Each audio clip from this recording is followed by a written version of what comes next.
Bike লয়ে রাস্তার উপরে মায়া মানুষকে গল্প করতেছে, কি আনন্দ তার মনে।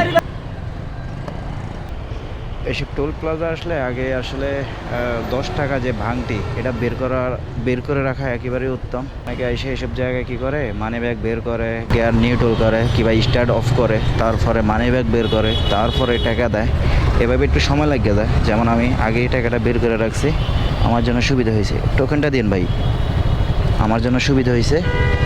টোকেনটা অনেক সময়, এই যে আমি টোকেনটা চাইয়া লইলাম, এই টোকেনটা অনেক কাজে দেয়। যেমন আমি যদি কোথাও যাই, ধরেন আমি এখন আছি কাজলা, আমি যদি এখন ধরেন দূরে কোথাও গেলাম, তো ওই জায়গাতে যদি আমার কোনো সার্জেন্ট ট্রাফিকে ধরে, তখন এটা আমার একটা প্রমাণ থাকবে যে ভাই আমি ঢাকা থেকে আসছি। এটা আমার এই যে টোকেন, আজকের তারিখ ডেট সবই থাকবে, টাইম থাকবে আর কি। এটাও একটা প্রমাণ, তারা তখন এটা বিশ্বাস করবে। এখন আপনি যদি টোলের স্লিপটা না নেন, অনেক সময় কি হয়, অনেক সময় তারা এগুলো বিশ্বাস করে না। আমি যদি বলি ঢাকা থেকে আসছি, তখন বিশ্বাস করতে চাইবো না, কিংবা সন্ধ্যার তালিকা রাখে, তখন আপনার কাজে দিবে এই টোলের যে স্লিপটা, এই স্লিপটা আপনার কাজে দিবে। এই জন্যই আর কি আপনার স্লিপটা তারা না দিতে চাইলেও ছায়া নিতে হবে, বা ছায়া নিলে আপনারই ভালো, আপনারই লাভ।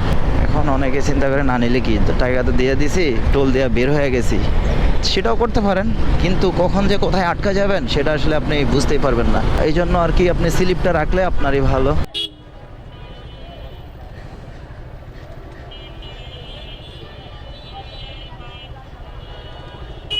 রাস্তার উপরে খাড়া দিছে বাইক লয়া, কি আসলে বেকুব নাকি?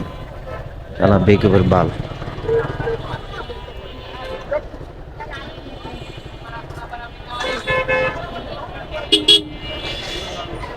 বেকুব আসলে সব জায়গায় কম বেশ থাকে।